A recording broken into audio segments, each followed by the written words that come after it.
चिंतन की तो एक ही बात है कि तोता को और बालक को बार बार एक बात रटानी पड़ती है। उस पढ़ाने के प्रयत्न को,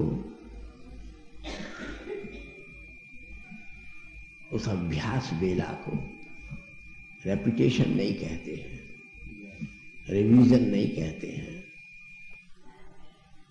वो तो वास्तव में सच पूछो तो आचरण करने के योग्य शास्त्र सम्मत बात को संत से सुन करके आचरण करने को रिलीजन कहते हैं।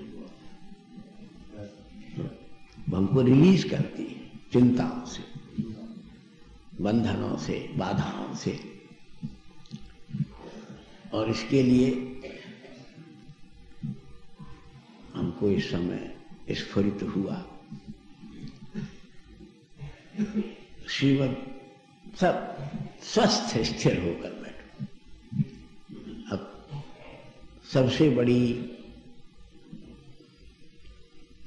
चलने में उतना वो नहीं है, शांत भाव से रुकने में जितना आनंद है।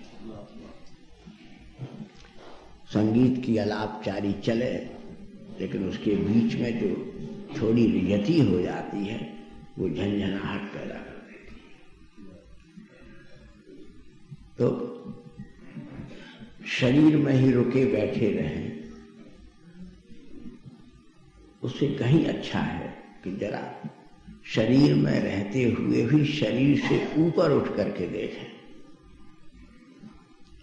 जब शरीर से ऊपर उठोगे तो परमात्मा दिखेगा, और जब शरीर में घिर करके देखोगे तो माया दिखेगी। शरीर से अपनी वृत्ति को तो फिर रोग भी नहीं सताएगा, राग भी नहीं सताएगा।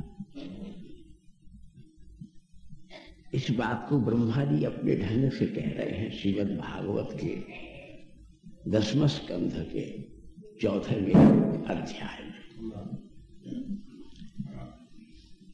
तावत् रागादयः सर्वे तावत् कारागृहं गृहं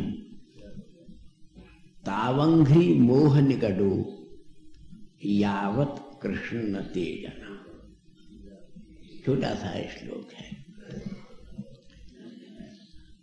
संसार में स्वाभाविक है उद्वेग का,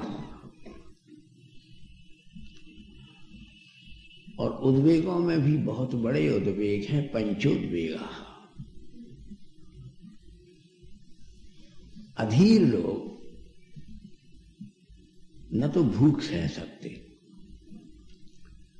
और न प्यास सह सकते, और न अपने क्रोध को रोक सकते, और न अपने मोह से अपने को बचा सकते, और न द्रोह से अपनी रक्षा कर सकते हैं। उसी में जलते रहते हैं।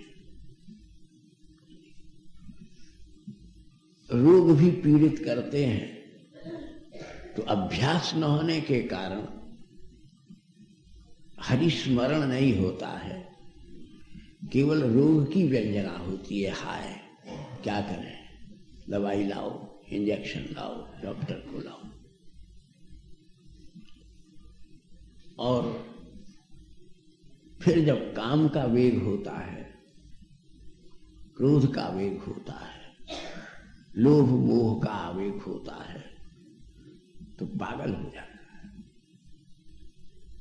तो ब्रह्मा जी ने एक शब्द में कहा तावत।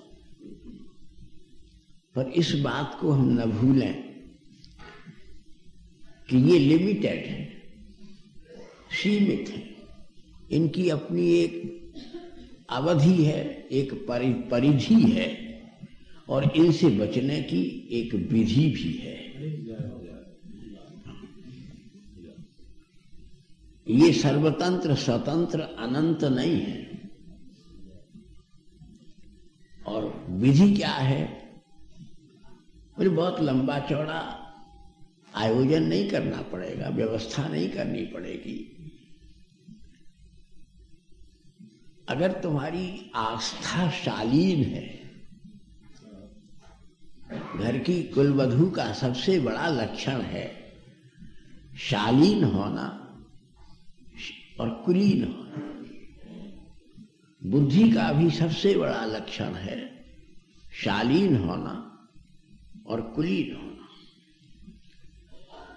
तो अगर बुद्धि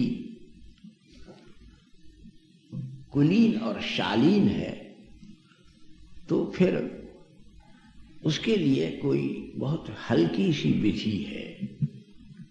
ब्रह्मा जी कहते हैं क्योंकि नशा सभा यत्र न सन्ति वृद्धा, वो सभा वही है जिसमें विद्वान अनुभवी वृद्ध बैठ करके बात कहते हैं। तुम्हारी नॉलेज ज्यादा हो सकती है, लेकिन उन्होंने नॉलेज को एक्नॉलेज किया है और उनको नॉलेज ने ही कहने के लिए विनम्रता से एनकरेज किया है। इसलिए वृद्ध और विद्वान, साधननिष्ठ और शीलवान, ये चार गुण जब एक जगह आ जाते हैं तब उस वृद्ध को संत कहा जाता है। और संत वो बात कहता है जिसकी उसे आजमाइश है, और आप वो बात कहते हैं जो किसी से आपने डिराइव की है, कहीं से आपने सुन ली है, सहमत भी आप हुए हैं, लेकिन knowledge is not yet been acknowledged. इसलिए दुखों से जूझने के लिए, आपत्ति विपत्ति में हंस करके जीने के लिए, प्रसन्नता से उत्सव पूर्वक मरने के लिए वो मन के भीतर करेज क्रिएट नहीं कर सकती। जो एक्नॉलेज्ड नॉलेज नहीं है, that can not create courage in the human being. ये स्पिरिचुअल स्कूल ऑफ थॉट है, आध्यात्मिक चिंतन धारा। और उसको शास्त्रीय शब्दों में ब्रह्मा जी कहते हैं बस काम है, स्वाभाविक है, नहीं है तो हॉस्पिटल में चिकित्सा करानी पड़ेगी, बहुत जरूरी है। बोलना बहुत जरूरी है, लेकिन जरूरत से ज्यादा बोलोगे तो पेशेंट हो जाओ। चिंतन की तो एक ही बात है कि तोता को और बालक को बार बार एक बात रटानी पड़ती है।